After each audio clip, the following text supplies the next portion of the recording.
ఇయ్యలే వాళ్ళకు.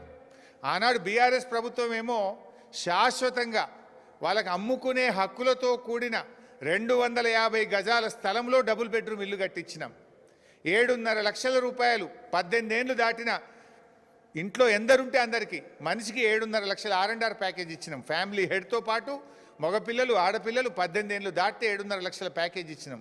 వాళ్ళకు కూడా హౌస్ సైట్ ఇచ్చినాం. ఎన్నో చేసినాం మేము ఆ రోజు. ఈయన ఏం చేసిండు? కేసీఆర్ గారు కట్టించిన డబుల్ బెడ్రూమ్ ఇల్లు గరీబోళ్ళకి ఇచ్చినట్టు అసైన్మెంట్ ఇచ్చిండు అంతే. పాత ఇంటికి ₹1 ఇయ్యలే, R&R ప్యాకేజ్ ఇయ్యలే. 2013 చట్టం ఫాలో కావాలన్నాడు. మూసీలు ఎందుకు ఫాలో కాలే? ఈయన ఇంకో చెక్ ఇచ్చిండు వాళ్ళకు, 25,000 చెక్ ఇచ్చిండు. ఎవరికి? మూసీలో ఖాళీ చేయించిన వాళ్ళకు. మీకు తొవ్వంట ఖర్చులకని 25,000 చెక్ ఇస్తే ఇది బౌన్స్ అయిపోయింది. ఈ చెక్కులు బౌన్స్ అయినాయి. ఇది చెక్కు కాపీ వాళ్ళు ఇచ్చింది, బౌన్స్ అయిన చెక్కులు. వాళ్ళని మోసం చేసినావు నువ్వు. కానీ కేసీఆర్ గారు అద్భుతంగా దేశంలో ఎక్కడ లేని R&R కాలనీ మల్లన్న సాగర్లో కేసీఆర్ గారు కట్టించారు. మేమేమంటున్నాం? నువ్వు ఆనాడేమో దీక్ష చేసి ప్రాజెక్ట్ని అడ్డుకునే ప్రయత్నం చేసినావు. ఆనాడు మా కాంగ్రెస్ తెచ్చిన 2013 చట్టం అమలు చేయవా అని మాట్లాడినావు. ఇప్పుడు మేము గదే అంటున్నాం, 2013 చట్టం అమలు చేయి. మూసీలో ఎవరినైతే ఇప్పటికే ఇండ్లు కూలగొట్టి నిర్వాసితులను చేసినావో వాళ్లకు 2013 చట్టం ప్రకారం దాన్ని అమలు చేయమని మేము అడుగుతున్నాం. నువ్వు అడిగిందే మేము అడుగుతున్నాం. మరి మేమేమో న్యాయం అడిగితే అడ్డుకుంటామన్నావు. మరి ఆ రోజు నువ్వు చేసింది ఏంది? అడ్డుకోవడమేనా? దానికి నువ్వు ఇచ్చే సమాధానం ఏంది? నువ్వు ఎన్ని కుట్రలు చేసినా ఆ రోజు కేసీఆర్ గారు ఒక దీక్షతో ఆయన ప్రయత్నం చేసిండు. మల్లన్న సాగర్ కట్టిండు కనుకనే ఇవాళ మల్లన్న సాగర్ తెలంగాణకు గుండెకాయ అయింది. మల్లన్న సాగర్ హైదరాబాదుకు రైతాంగానికి ఒక వరంలాగా మారింది.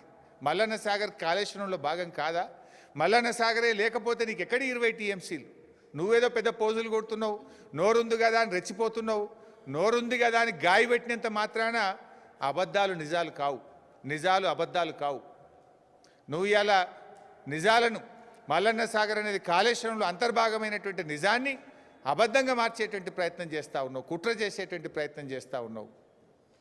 ఈరోజు ఆ మల్లన్న సాగరే ఈరోజు వరమైంది. ఆనాడు నువ్వు ఎన్ని అడ్డాంకులు పెట్టినా ఇవాళ వచ్చింది. ఇప్పటికైనా వైఎస్ఆర్ కట్టిండు, మేమే కట్టినాం, ఏలంపల్లి కట్టినాం, మల్లన్న సాగర్ కట్టినాం అనే పిచ్చి మాటలు మాని క్షమాపణ చెప్పు, నిజాలు ఒప్పుకోను. ఇవాళ కాళేశ్వరం ప్రాజెక్టు ఉంది కనుకనే ఇవాళ హైదరాబాద్కు మంచినీళ్ళు వస్తున్నాయి. మూసి ఇవాళ శుద్ధి చేసే కార్యక్రమం జరుగుతుందంటే అది కాళేశ్వరంలో అంతర్భాగమైనటువంటి విషయాన్ని కూడా ఆయన గుర్తుపెట్టుకోవాల్సిన అవసరం ఉంది. ఇంకో మాట అంటాడు, బీఆర్ఎస్ ప్రభుత్వం అట హైదరాబాద్కి అసలు నీళ్ళే తెలియదట, 10 ఏళ్లలో ఒక చుక్క తెలియదట, ₹1 ఖర్చు పెట్టలేదట. బీఆర్ఎస్ రాకముందు హైదరాబాద్లో 2 రోజులకు 3 రోజులకు ఒకసారి నల్లా వస్తుండే. హైదరాబాద్లో నీటి యుద్ధాలు జరుగుతుండే మంచినీళ్ళ కోసం. వాటర్ ట్యాంకర్లు కొనుక్కొని ప్రజలు మీలో కూడా ఎంతోమంది అప్పుల పాలైన వాళ్ళే ఉన్నారు. బీఆర్ఎస్ వచ్చిన తర్వాత 7,000 కోట్ల రూపాయలు హైదరాబాద్ త్రాగునీటి మీద ఖర్చు పెట్టింది. 7,000 కోట్ల రూపాయలు ఖర్చు పెట్టింది. మీరు ఎల్లంపల్లి నుంచి హైదరాబాద్ తెచ్చే మంచినీటి పథకం 2008లో ప్రారంభమై 7 ఏళ్ళైనా మీరు పూర్తి చేయలే. అందులో రైల్వే క్రాసింగ్స్ పెండింగ్ ఉండే, మిలిటరీ ల్యాండ్ పెండింగ్ ఉండే, ల్యాండ్ ఎక్విజేషన్ పెండింగ్ ఉంటే కేసీఆర్ గారు రైల్వే అధికారులను, మిలిటరీ అధికారులను పిలిపించి ఒప్పించి మెప్పించి 2 సంవత్సరాల్లో దాన్ని పూర్తి చేసి ఎల్లంపల్లి నుంచి హైదరాబాద్కు నీళ్లు తెచ్చిందంటే అది బీఆర్ఎస్ ప్రభుత్వం, కేసీఆర్ ప్రభుత్వం. అటు ఎల్లంపల్లి పూర్తి చేసినాం, ఆ Yellampalli to Hyderabad water supply స్కీమ్ను కూడా పూర్తి చేసింది బీఆర్ఎస్ఏ. కృష్ణా ఫేజ్ 3 కూడా పెండింగ్లో ఉంటే దాని పనులను కూడా పూర్తి చేసి కృష్ణా ఫేజ్ 3 నీళ్ళని తెచ్చింది కూడా కేసీఆర్ గారు, బీఆర్ఎస్ ప్రభుత్వమే.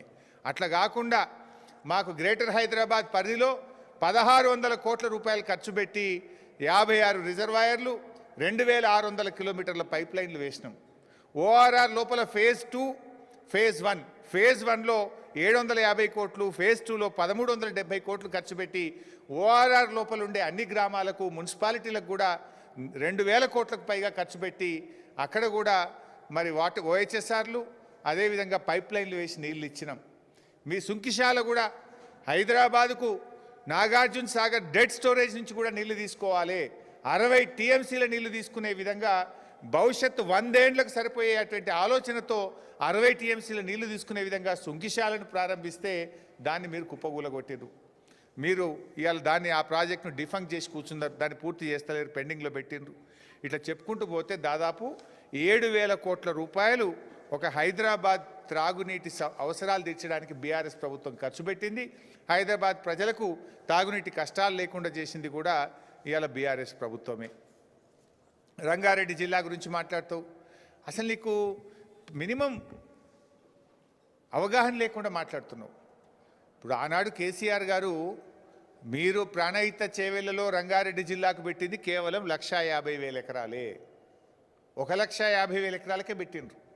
కానీ పాలమూరు రంగారెడ్డి ఎత్తిపోతల పథకం ద్వారా 6,50,000 ఎకరాలకు మేము ఇలా ప్రతిపాదించినాం. అంటే ఆనాడు వికారాబాద్ కానీ, పరిగి కానీ, తాండూరు కానీ ఇవేవి కూడా ఆ రోజు లేవు.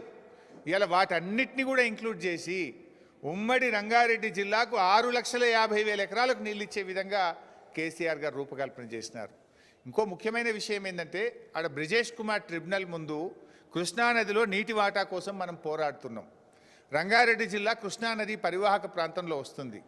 గోదావరి నుంచి మనం ఇప్పుడే సప్లిమెంటేషన్ చూపిస్తే అక్కడ ట్రిబ్యునల్ ముందు మన అవార్డులో మన వాదన వీగిపోయే అవకాశం ఉంటుంది, మన నీటి కేటాయింపులు తగ్గే అవకాశం ఉంటుందని చెప్పి మనం ఆ రోజు కృష్ణానదిలో మనకు నీళ్లు ఉన్నాయి, మనకు వాటా ఉందని చెప్పి గ్రావిటీ ద్వారా ఉద్దండాపూర్ రిజర్వాయర్ నుంచి గ్రావిటీ ద్వారా 6.5 లక్షల ఎకరాలకు రంగారెడ్డికి నీళ్ళు ఇచ్చాం. ఇవాళ ఉద్దండాపూర్ రిజర్వాయర్ దాదాపు పూర్తయింది. కాలువలు తవ్వుతే ఏడాది అర్థంలోగా రంగారెడ్డి జిల్లాకు 6.5 లక్షల ఎకరాలకు నీళ్ళు ఇచ్చే అవకాశం ఉంది. గా పనిచేయి నీకు నిజాయితీ ఉంటే. ఎంతసేపు తొండి మాటలు మాట్లాడు కాదు కదా, నిజాయితీగా నీళ్ళు ఇచ్చేటువంటి ప్రయత్నం చెయ్యి. మల్లన్న సాగర్ గురించి కూడా ఇందాక మీరే అన్నారు, ఒక మాట విన్నారు. ఏమన్నారు ముఖ్యమంత్రి గారు? మల్లన్న సాగర్ రాజశేఖర రెడ్డి గారే 2008-9లో కట్టిండి అన్నాడు కదా. 2014లో రాష్ట్ర విభజన బిల్లు అసెంబ్లీకి వచ్చినప్పుడు అసెంబ్లీలో రేవంత్ రెడ్డి గారు ఏమన్నారో కూడా ఒకసారి చూద్దాం. నిన్ననేమో 2008-9లోనే రాజశేఖర రెడ్డి గారే మల్లన్న సాగర్ కట్టిండ్రు అన్నారు 2008-9లో. 2014లో అసెంబ్లీలో ఏం మాట్లాడిండో ఒక్కసారి చూడండి.